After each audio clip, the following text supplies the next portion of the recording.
Was that a fun chapter or what? Platforming mechanics, shipping drama, 3 milk lookers. Sure, it was a bit light in the lore department, but it more than made up for it in cryptic song lyrics to misinterpret and disturbing face sprites to collect, and a lifetime supply of goofy vocal stims. Jerona! Swishes my big fluffy fucking tail. Wasn't that funny, huh? Why am I dragging this out? You know where this is going. Chapter 5 Weird Route, what the hell was that? We just walked Kris and Noelle straight into the lake, and halfway through drowning them, we triggered a diegetic glitch, clipping us into Chapter 7, Side B.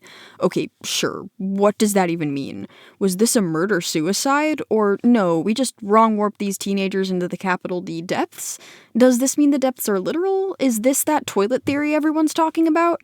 We've obliterated the prophecy, pushed poor Noelle completely over the edge, and wait, why is normal NPC gone? Where did he go?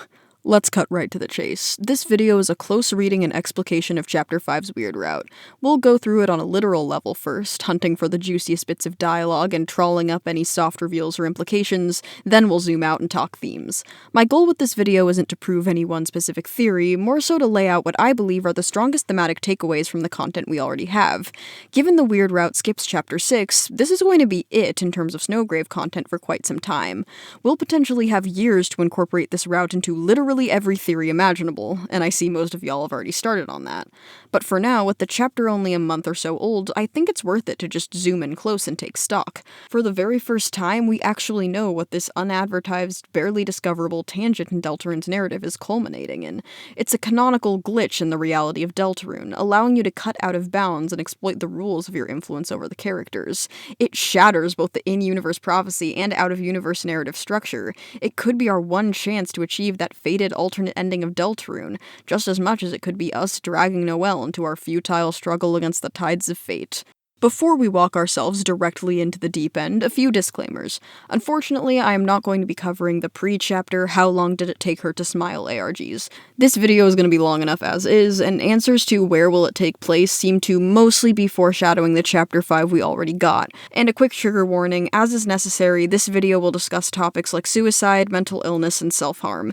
Additionally, the video is intended for players who've already experienced the route. I'm limiting summarizing and skipping over details not directly relevant to the character or meta-narrative implications.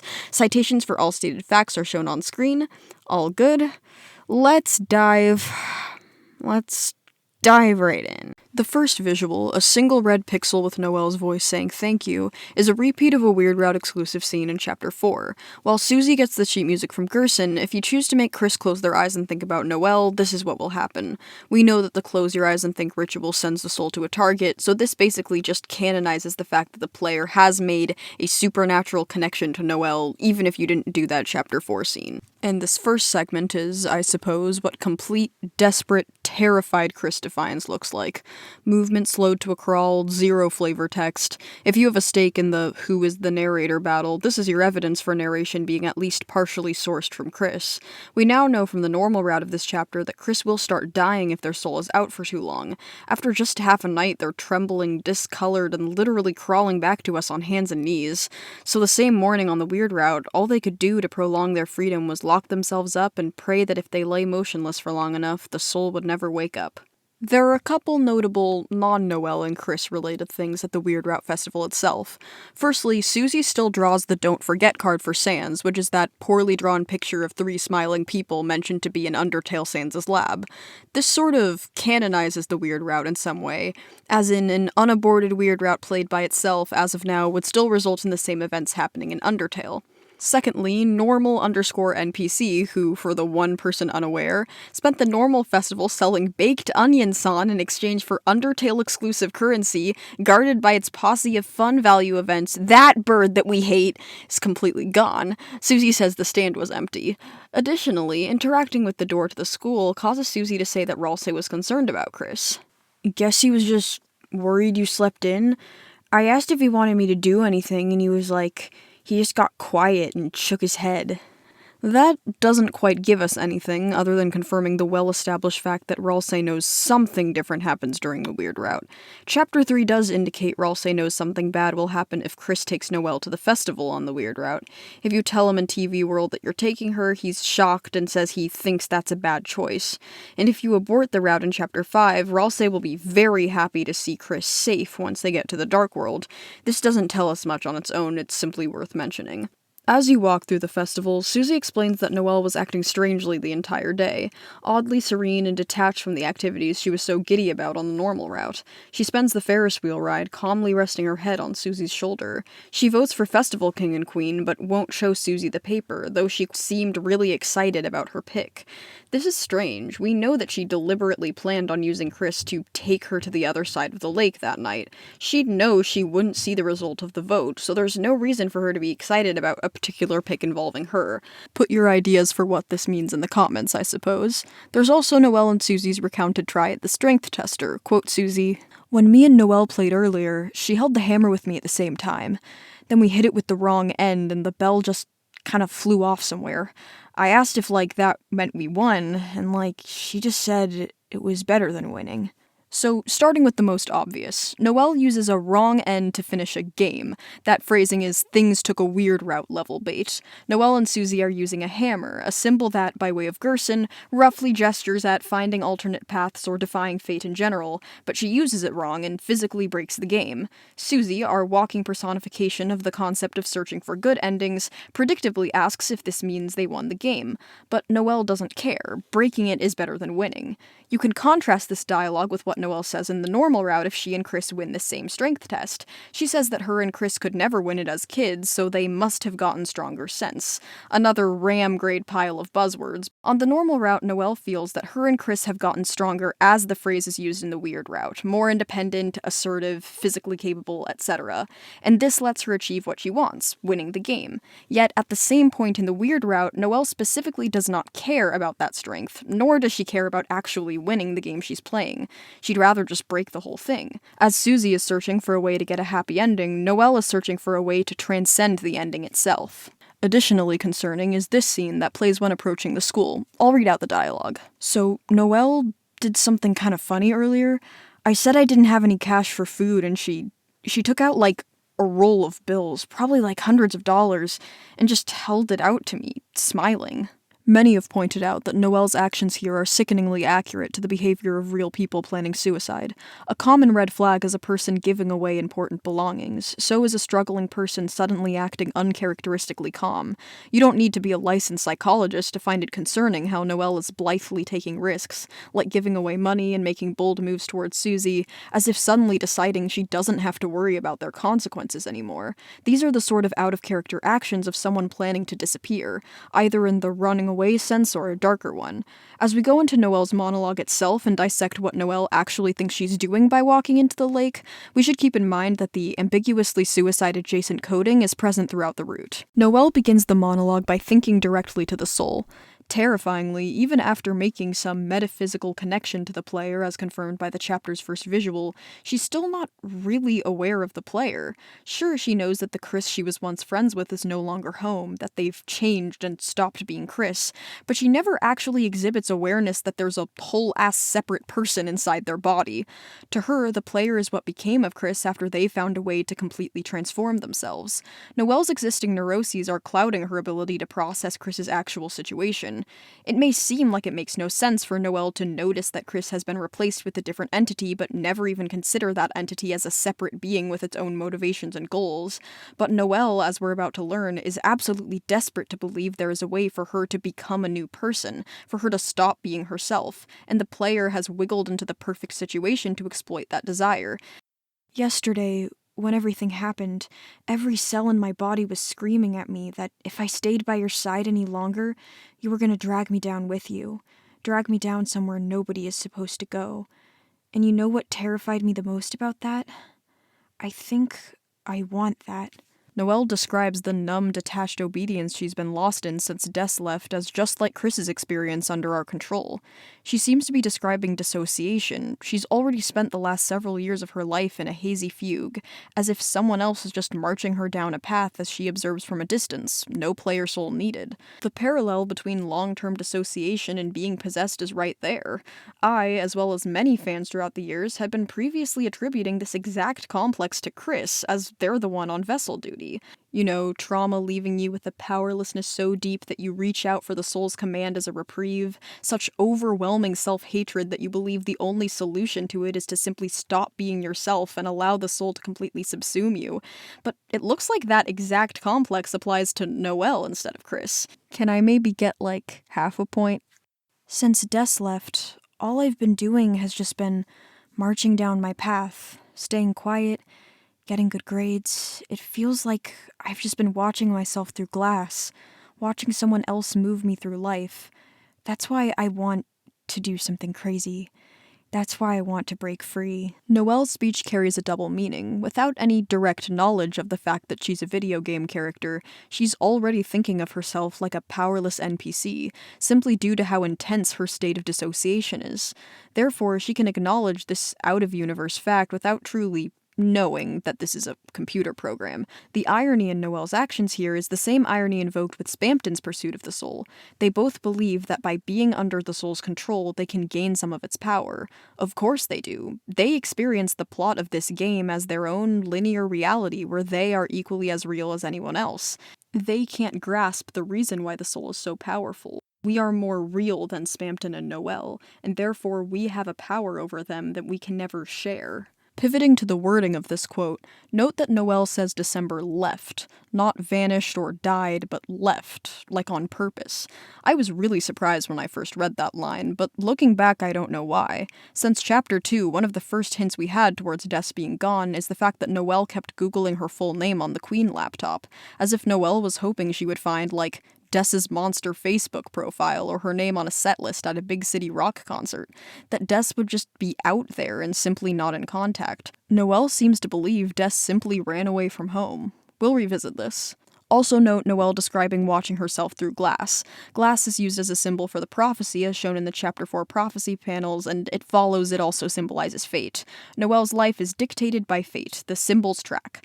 The visuals here also show Noelle's surroundings as obscured with static, as if displayed on a screen. The double meaning of Noelle as an NPC is apparent. I mean, look. But I can't. I couldn't. Because I'm just Noelle. A Noelle that has to do Noelle things. Just like Kris has to do Kris things. A Noelle does Noelle things like getting good grades and marching down a path. She describes herself as being trapped in a persona like the trope we might ascribe to her out of universe. The girl next door. She's the childhood best friend. Obedient, smart, and docile, with a cute little crush on one of the world's saviors. We've always known how much Noelle yearns to break free of this persona, and how much she admires people who can. She thinks Kris is lucky that everyone knows how weird they are. She tells Susie on the Cyberworld Ferris wheel that the nice thing about her is that she isn't afraid to break the rules, wishing she could do crazy stuff like Susie. Notice that she uses the same doing something crazy phrasing in these two scenes plus the normal route lake scene, and that the crazy thing she mentions each time is growing wings and flying. She calls Susie the good kind of scary, not because of her empty threats of face-eating, but because of the freedom Susie represents. This good kind of scary line is used to introduce Noelle's seemingly paradoxical relationship to her fear in this Chapter 2 scene. She is a timid person, terrified of breaking the rules, of disobeying her mother, of heights, of standing up to Birdley. Noelle has lived with this fear for so long that she sees it as an unchangeable fact of herself as a person. She can't do crazy things, she's just a Noelle. Here, Noelle describes how she and Des used to secretly watch horror movies together. Noelle now associates those movies with being comforted by her sister. She never stopped being afraid of them, she simply learned to be okay with her own fear. After all, it's just a movie. She can always just turn it off. She's the one in control. In Chapter 5, we see an even deeper psychological force drawing her towards things like horror films and spooky game glitches. Her life is so numb, so sanitized, that she's in desperate search of anything that can make her feel anything. She uses fiction to indulge in the thrilling or comforting aspects of her fear, all the while knowing it's just pretend and therefore it doesn't have any power over her. In Noelle's real life, she feels powerless, and so her fear is a barrier between her and the freedom she desires. But in the weird route, we make her stronger. We convince her that she is no longer helpless, and that last barrier shatters. Terror is no longer a deterrent to her. It's just part of the thrill of finally becoming free. But Kris, you changed. You actually changed. You found out how to stop being Kris, and no one else has noticed because they don't want to. They don't want to see how interesting you are now. They'll just keep marching down the same path without even thinking where it goes. This whole scene is essentially the twisted version of the normal route scene, giving Noelle a frenzied, self-destructive regression in the same flavor as her development with Susie. Susie can convince Noelle that she is the kind of person who can break free from the life expected of her, while we can convince her that she needs to be subsumed and replaced with a person who can. In this scene, Noelle has decided that she wants to stop being Noelle. No matter whether or not she's trying to physically die, she is ultimately trying to erase the person she is from existence. She wants this caricature she's forced herself to become drowned by the player's power. In the normal route, Noelle mentions she's been thinking for a long time about what would happen if she, quote, left. Susie asks if she means running away, and Noelle says, I guess. That's non-committal, Noelle. But she says she's too weak to do that. And if, quote, being here can be as good as it is when she's with Susie, Noelle no longer wants to leave. I think this ambiguity over whether or not Noelle means leave as in die or leave as in run away is intentional. I don't think Noelle really knows which one she wants, and I think to her both options feel the same. Noelle is categorically too weak to leave, so if she were to leave, she would have to stop being herself. In the normal route, this is disproven. She can be a person who stands up to her mother, no reality breaking needed. But here we prove her right. But before we fully sink into the despair, there's a few lore implications of this scene to unpack. Tell me to grow wings, and let's fly out of this stupid town, to somewhere no one has ever been before. The other side of the lake. We always wanted to see what was there, didn't we? The four of us when we were kids? The first forbidden thing Noelle wants to do is skip town. Notable because Des wanted this too. In Chapter 2, Noelle mentions that Des always wanted to take her to a city like Cyberworld with shining lights, and I doubt I need to explain that this is the second instance of Noelle mentioning their friend group exploring the outskirts of town. See Chapter 2, December Puzzle. Here, there's another growing cluster of meta-associations. The four of them as kids wanted to see the other side of the lake outside of town, where apparently no one else had been before, which so happens to be outside of the map of the game that out-of-universe has not been coded. On one hand, Des leaving hometown meant her disappearing from Noelle's life, so of course this would affect Noelle psychologically. Noelle now associates daring to leave hometown's safe little bubble with certain doom, and of course she brings it up, in this scene before sinking into the lake and in the normal route scene with Susie, as if leaving hometown and dying are one and the same. But we can't ignore this quiet implication that literally, in-universe, there is something preventing people from leaving hometown. I can't fully descend down that rabbit hole in this video, but this entire scene is a massive signifier that something is off with hometown. Plus the Ferris wheel not going all the way up, meaning Noelle and Susie can't even see the lake, the internet being out, Gerson's lack of mail, Asriel still not being back yet. I don't think this is definitive confirmation of anything, mostly due to there being a strong psychological component to this scene as well. Ultimately, again, I think the ambiguity here is intentional. Noelle feels like leaving her role in this town is impossible, implicitly referencing the fact that she's an NPC in a game with a map, and people who leave the town also leave the game, leaving the scope of the plot's control. It's intended to overlap and make us question what is and isn't diegetic. That's all under the, in my opinion, reasonable assumption that Noelle and friends were talking about the other side of the lake horizontally, that would presumably be outside of hometown, since as indicated by the lighting of the sprites at the end of this scene that we'll discuss later, Kris and Noelle actually ended up on the other side of the lake vertically. There is something at the bottom, but unless Kris, Noelle, Des, and Asriel all knew about it as kids and were actively looking for it, Noelle doesn't actually know that's the case. Kris, let's go there. You'll tell me, won't you? If you tell me to, I can do anything. So tell me, Kris. The words I've been waiting to hear. Noelle describes the player's commands as supernatural in some way. She doesn't interpret Kris as giving her orders, she thinks of it like they're saying these magic words that speak her powers into existence. I wanted to point this out because, as much as Noelle is not a reliable narrator, the statement is corroborated. Back in Chapter 2, saying proceed enough times could make puzzles disappear. It could make her cast a spell she doesn't know. Even if Kris is downed in the fight against Birdley, Noelle can still hear the player's commands, and she's really creeped out that she can still hear their voice when they're supposed to be out. This means that in this fight, we aren't actually commanding her to use Snowgrave with Kris's physical mouth. We're somehow beaming the command into both of their brains via the power of the UI. In Chapter 4, we clipped through a wall by hopping into a dialogue box. Our power to use the user interface can canonically rewrite reality. So tell me, Kris, the words I've been waiting to hear. Noelle guides Kris to the water by grabbing their hands. This is the same little trick that Ralsei uses in the Dark World to make Kris move without the soul moving them. He walks Kris over the puzzle barrier. This implies that though we, the soul, cannot make Kris cross the spike barrier, that is a diegetic limit on what we can make Kris do, it is physically possible for any non-souled character to just hop over. The lake is seemingly out of bounds to the player, therefore we would not have been able to do this skip without Noelle guiding us through. As long as we keep spamming proceed, Noelle and Kris continue through the lake, even while drowning.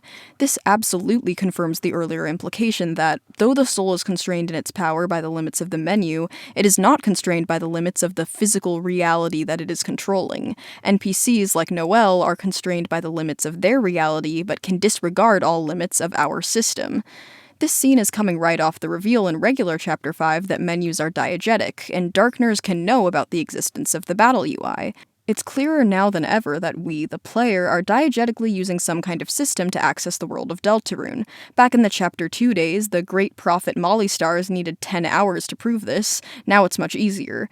In this light, I do think it's very purposeful that our weird route player override command is the word proceed. We, as the player, of course, do not have the ability to just command the characters to do whatever we want. That's not how games work. We can just command them to do anything the system allows, and that system doesn't need to obey the rules that the author invented for the reality itself. I think the word proceed, the simplest, coldest expression of keep going, is supposed to seem like you're getting a warning pop-up on an old computer and clicking proceed anyway. It's the wording used to continue running a program that's glitching. I think that, at the beginning of the route, we were physically making Kris say the word proceed to Noelle, but this far in, as confirmed by us in Chapter 2 giving commands without Kris's body, proceed is no longer just dialogue. It's like a command from on high for the characters in the program itself to just keep going. You can make Kris say stop instead of proceed here, but this is useless. Noelle will keep saying proceed until you get only proceed options. Stop pretending you're still the old Kris. You can't even say stop like you used to. Noelle says this like she's heard the old Kris say stop a lot, or that there's something specific about them saying stop. There are some dark places you can go with this, but the most reasonable thing I can jump to right now is that maybe she's referring back to when her, Kris, and the older kids went exploring. Maybe Kris tried to get them all to stop back then as well. By the time their heads go underwater, we start taking damage, with the damage sound effect playing, meaning Kris is actually drowning. In Noelle's sprites you can see a line of shading where the water line is as she slowly submerges. The shaky screen and bright effects make it hard to see what's happening here, so credit to the YouTube channel Captain Brainshock Y for making a video of this scene with the effects removed. We see several fully darkened Noelle sprites, indicating she's gone fully underwater. When she urges say it, you can't usually see this sprite in-game, but unblurred, it's brightened from the bottom. And the next sprite, where she thinks Kris, it's fully brightened. Obviously our entire screen is becoming white here, but the sprite seems to imply that there is a light coming from below Kris and Noelle. They're sinking down to something below the lake. And about the Insert Chapter 7b slide, Soda Man made a great video about this, linked below. Side B is one of the many dev side names for the whole route. In the files of the game, Snowgrave assets are referred to as Side B in the files, interchangeably with Weird Route. For those of us not decrepit enough to remember, this refers to the B side of a record or cassette tape, typically containing either supplemental content or continuations. It's reminiscent of a screen from an old video game, stored on multiple discs, telling you to insert the next disc. When I first saw this scene, I immediately assumed it was not diegetic, but it looks like everyone else took this as immediate confirmation of the opposite. I mean, it does have a CRT fuzz overlay, indicating that what we're seeing is someone else's screen. All of the game's other menus or loading screens, like the chapter select and save editor, have that same all-caps, sometimes green sort of aesthetic that's used for everything Gaster communicates in.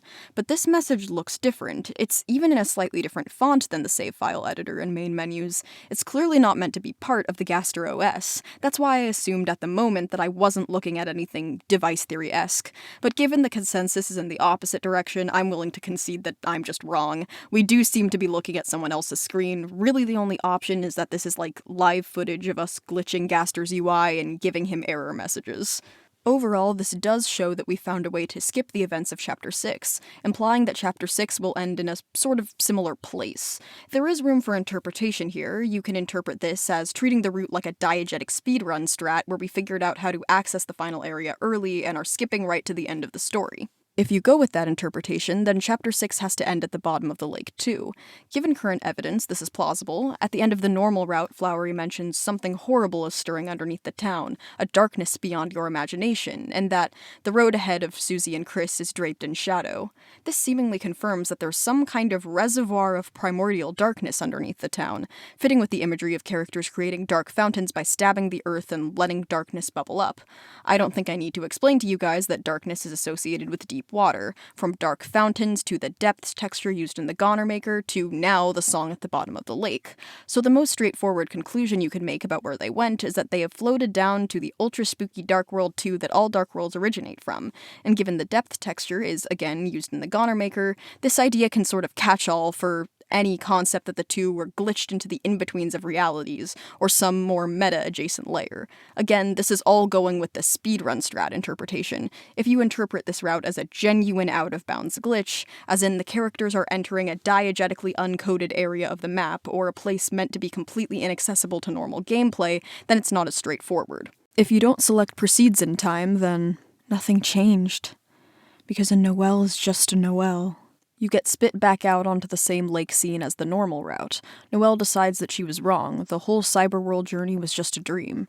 We have no idea what went down in the blackouts. How it's presented with the abrupt cutting back to the normal route makes it feel like a player just straight up glitched back onto the normal path, with Noelle and Kris still aware of the detour they took. There's a couple more details to cover about this final fake abort. Though the aborted jingle doesn't play internally, and credits to Soda Man again for covering this, the game's code sets the relevant flags to the aborted weird route setting. This is a final weird route fail that sets you back on the usual path, even though there are significantly more differences in this abort than previous ones.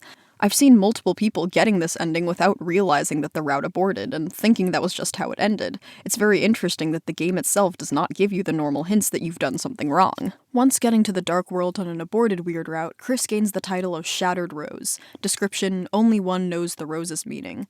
This could refer back to the original Chapter 4 animation after finishing its weird route scene. It showed in the first version a graphic of a wilting rose, which was almost immediately patched out. As for the actual symbolism, I'm not sure about this one. The shattered part probably nods at shattering the glass of fate, the way prophecy panels are shattered in Chapter 4, but before the Dark World there aren't many instances of rose symbolism, apart from the thorn ring's thorns, I suppose, though I interpreted that as more of a biblical reference. In general, roses symbolize love, a fated love shattered. Now is a good spot to mention that, weirdly enough, this line seems to be one of the only new pieces of explicitly romantic imagery added to the weird route.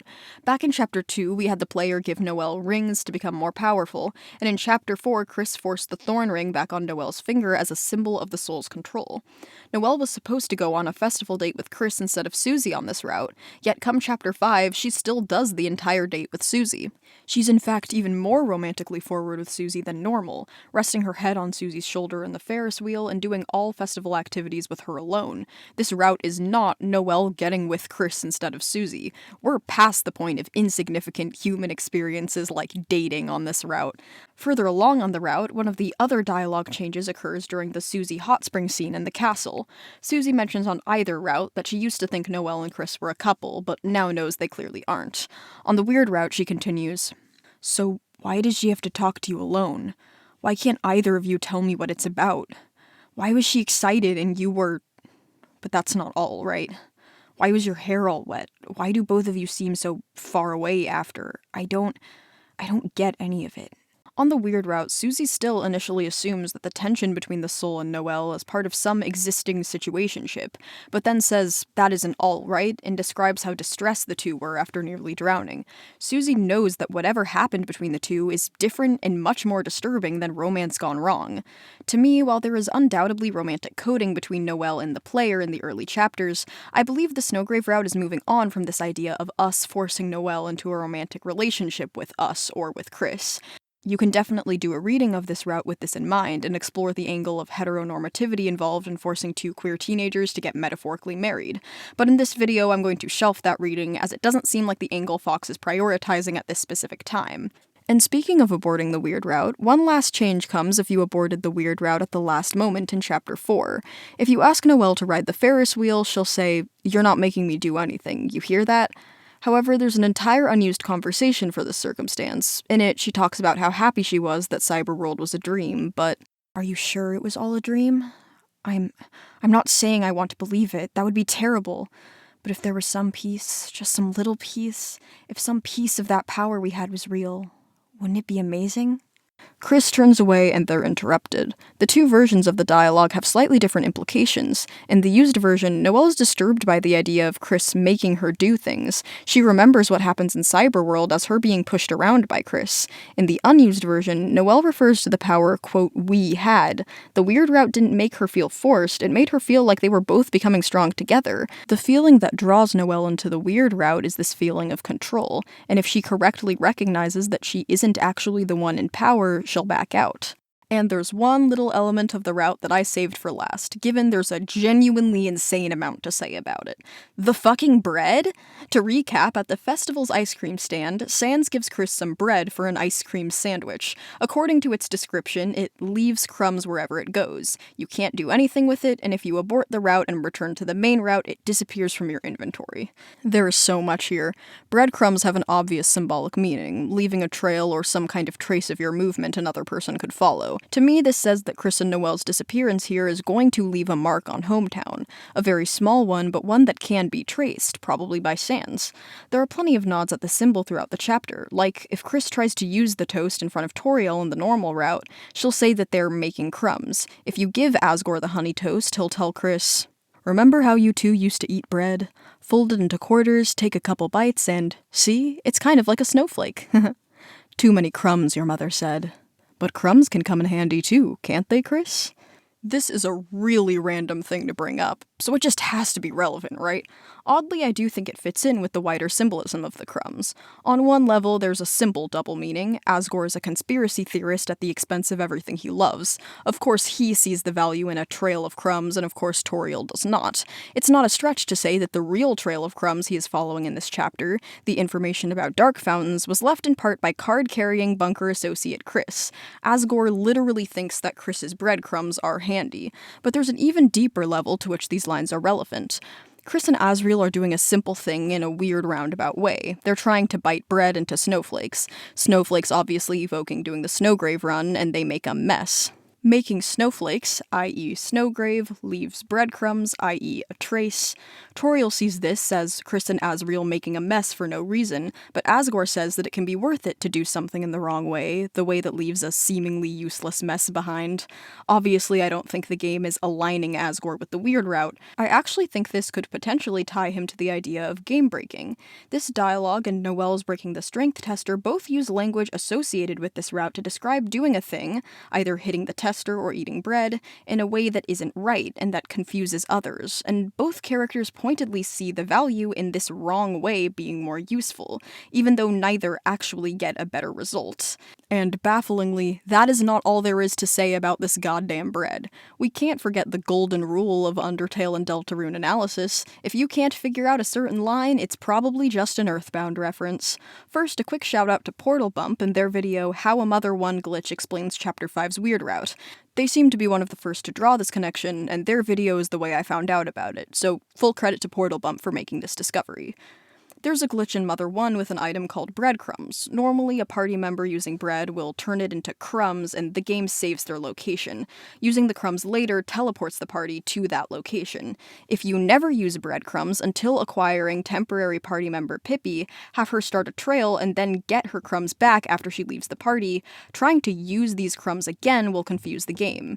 You are warped into a glitched grayscale area, appearing almost as a distorted version of the original map. Walking too far in any direction will generate glitched blocks, preventing you from moving. If this reference is purposeful, then it sheds light on a currently unexplained line in the Chapter 3 Egg Room. One of the 7 flying aces shows Kris binoculars, which look out into a gray, monochrome 8-bit field with nothing to be seen. It's basically the same visuals as the area you glitch into in Mother. This ace apparently senses nothing but evil from that place. If this reference is purposeful, the connection would be that the distant place the aces are looking to is the out of bounds of the game, containing nothing because it is beyond the map that is their reality. This little pocket of meta-awareness that is the Egg Room can, I suppose, look out onto a diegetically uncoded area of the map.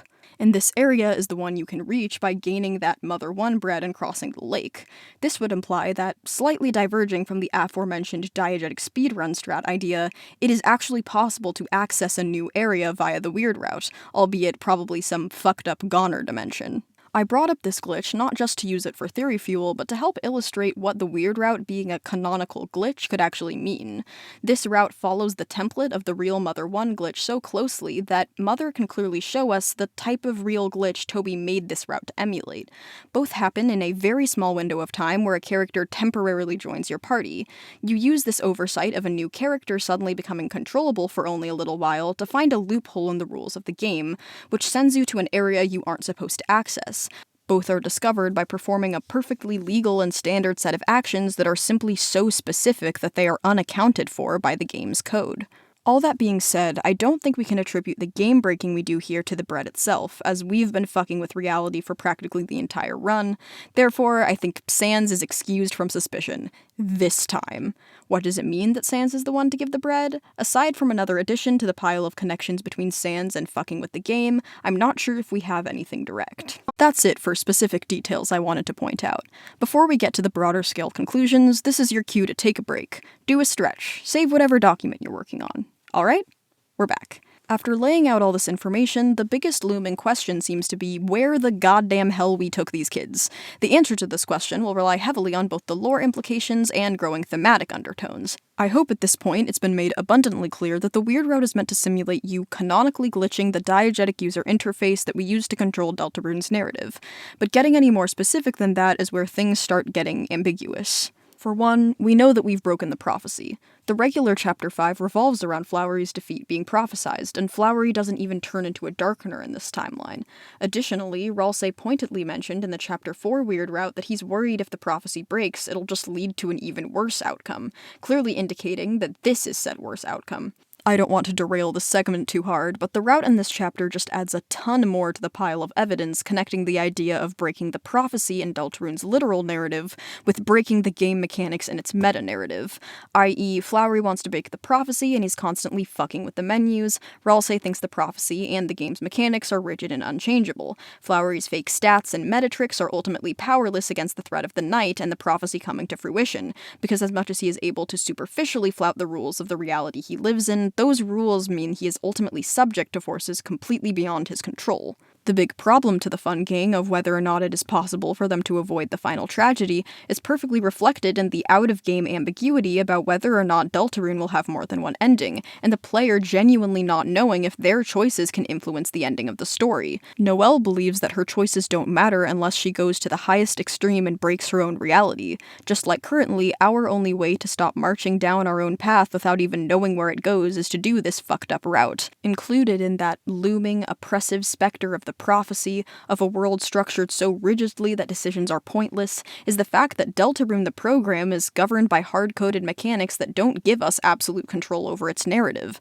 Deltarune can never stop being a video game, and therefore its story will always be dictated by a system and a predetermined plot and subject to the whims of higher powers, in the same way that in-universe, the world cannot stop having a prophecy. Therefore, Noelle's fate is predetermined both in and out of universe, but she falsely believes that this means the only way to break free is to break the game entirely. The weird route is turning Noelle into the darkest extreme of, if I can't change the ending, my choices don't matter, in a similar way to Shadow Crystal bosses like Jevil and Spamton. As symbolized by the strength tester, she's ceased caring about anything on her own level of reality, and instead wants to throw it all away to ascend. Obviously, this view on her free will is wrong. Noelle is able to develop past that girl-next-door archetype, stand up to her mom and queen, date Susie, and find meaning in her life and hometown on the normal route without the soul. And it's worth mentioning that as much as Deltarune's mechanics themselves have been canonized, the game hasn't gone so far as to make it canonically a simulation written by an author. As proven by Noelle and other NPCs being able to cross boundaries, she still diegetically has her own form of agency over her actions. Just because the ultimate direction of her life is out of her control does not mean that she truly has no free will, and it doesn't mean she can never be happy. Getting any more specific than this when discussing weird route themes is where we run into several possibilities. If the route is meant as a one-for-one recreation and commentary on the idea of sequence breaking in games, I would expect that the route will have a limit. You cannot actually glitch a game into giving you new content in real life. There will be a point where it starts to break. There is no way to worm your way out of the fact that Deltarune is a program, and there is no content in Deltarune that exists outside of the game's considered parameters. Therefore, if you want to prioritize this reading, then it would follow that the weird route would not give you a, quote, ending. You may never be able to get to the end of the prophecy. I think a purposeful softlock is still on the table, or perhaps a flowery style, crash the game and delete your weird route file. However, I don't think this is the only possibility for where the route could be going. As I've mentioned earlier, this entire route is a loophole exploited by Noelle being the only party member with a lethal spell. Something interesting about this is, as of Chapter 5, Ralsei is implied to have similar magic. This is a bit of a rabbit hole, but Ralsei has just confirmed the canonicity of the Dark World user interface, as in, regular Darkners can be fully aware of the existence of a menu, seemingly unrelated to being aware of the soul that uses it. Flowery, as part of the Chapter 5 party, confirms in one fell swoop that A, it is possible for a Darkner to lie to the user interface and give themselves fake stats, B, that these fake stats only affect how they appear in the UI itself and don't affect their actual battle strength, given his fights with Kris and the Knight both do not use the 999 numbers, and C, Ralsei is also doing this, and D, with his fire magic. He can supposedly burn Flowery down in an instant.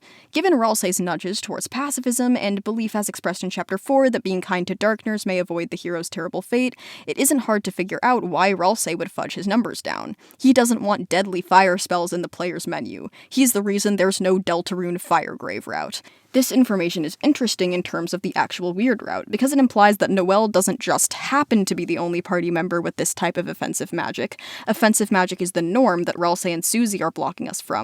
This can be combined with some other stray dialogue bits. Ram describes the Chapter 3 sword route as an original version of Tenna's game where you could choose, this choice apparently being to kill everything that moves. He sees Tenna's version as something built over the raw game, turning it into a blasted line from A to B. Said route is accomplished in a strikingly similar way to how the weird route is. You have to leave the bounds of Tenna's game by sailing through seemingly endless water, and the entire sword route is, quite obviously, itself a weird route and genocide route parallel. Similarities between the sword and weird routes are an absolutely massive rabbit hole that will swallow the video if I talk about it too long. But there is a reading you can make here. If the sword route, and therefore the weird route, is supposed to represent an earlier version of reality that the players are being blocked off from, it follows that the world of Deltarune is one that a player would originally be able to decimate with magic, but due to some meddling, meta-aware parties, those options have been blocked off and now we can't. Therefore, doing the weird route is like finding the opportunities to do things that couldn't be sealed over in time. Essentially, this would be a way to search for diegetic cut content. Oh hi Loopy, Sat, didn't see you there. This doesn't mean that the weird route is the route intended by fate or anything, more that this would be the game treating its own UI as diegetic restrictions on our freedom overriding some primordial structureless experience. This is a great pair with the mother breadcrumb glitch theory, the idea that there is some kind of cut or glitched content like the monochrome field that we can access only in this route can be incorporated under the reading that we should be able to access it, but the rules of how we access this reality in the normal route do not allow it. This reading is a juicy rabbit hole you can go a lot of ways with. Reading the game like this can better support the idea that we could get a unique ending or area via the weird route. I think the main thing complicating this theory is, if breaking the game can give you a genuine alternate path, this means that there does exist a sequence of events that is unintended by the prophecy, the user interface, and to use a bit of presumption gaster, that you can achieve. That means you can no longer read the fact that the world of Deltarune has a prophecy as one for the fact that Deltarune is a game. There are plenty of other outcomes and meta-narrative readings you can give, and pretty much all of them require digging up a bunch of evidence from outside of the weird route and incorporating the route into a massive theory about how all of Deltarune works. That's not what I'm here to do. My primary argument here is that now that Deltarune has turned the weird route into a way to break fate and the prophecy by finding a loophole in the program, this is now the primary thematic and lore factor that all weird route theories must consider. I don't want to turn this video into me shaking my fist at clouds and shadowboxing with takes I don't like. However, there are a few proposed results of the weird route that I think this framing rules out. I am almost certain that this route will not be required to get the true ending of the game, nor will it somehow become a canon event in the plot of the normal route. The most obvious point against this idea is that it would be weird game design for Toby to require taking a route purposefully designed to be as missable as possible in order to finish the game and potentially expect a new player playing the game blind to replay about 20 hours of gameplay for the canon ending. On a deeper level than that, I think that this runs completely counter to all recorded imagery of the weird route as something someone has to break a linear narrative in order to achieve. I've yapped enough in this video about how hard the game tries to make you feel like you found an unintended loophole. If this route becomes required, it will completely break that illusion. Obviously, there's plenty of interesting content in this route that does not just revolve around the meta-narrative. As discussed in the first portion of this video, there is some excellently done psychological exploration and almost eldritch horror in the way Noelle is manipulated and her trauma and stress exploited until she's convinced to drown herself. It is a terrifying route in ways completely unrelated to the meta-narrative. I'd simply caution against treating this route like the secret eldritch horror timeline of the game, and theorizing about it purely through the lens of what would be the scariest or coolest thing to happen to the characters. This content is scary in part because the game does such a good job of making it feel like the direct result of our actions and our power as the player. So the answer to this route lies in how the game is trying to explore said actions and power, not just what would be the most fucked up thing to do to Noelle. Lately, here in the fandom, we've been talking big game about having all our theories check out thematically. Ideally, this would mean identifying the broad-scale ideas that the game is already playing with and coming up with theories that match those. However this route ends, that ending is going to reflect what Toby is trying to say about glitching a game, about what happens when you leave the path intended by a game's narrative. That concept is absolutely fascinating, and I'm looking forward to hearing our community's takes on it as we go about solving this route. Thank you guys so much for watching. If you liked the video, feel free to smash that like button, subscribe, ring the bell, get into arguments with people in my comment section about who the Roaring Knight is, follow me on Tumblr, send me Anon hate. It'll be just like the old days.